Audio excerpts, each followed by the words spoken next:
qiziq ishlar ko'pda dunyoda.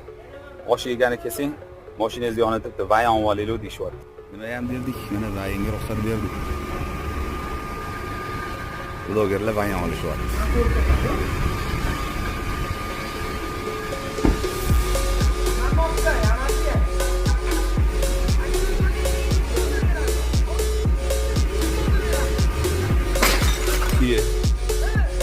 Vayonning yomoni yo'q.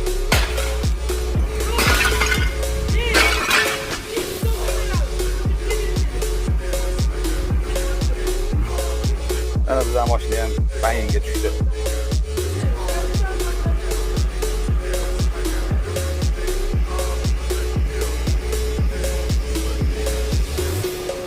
Ishqilib hadab ketib qolmasa bo'ldi.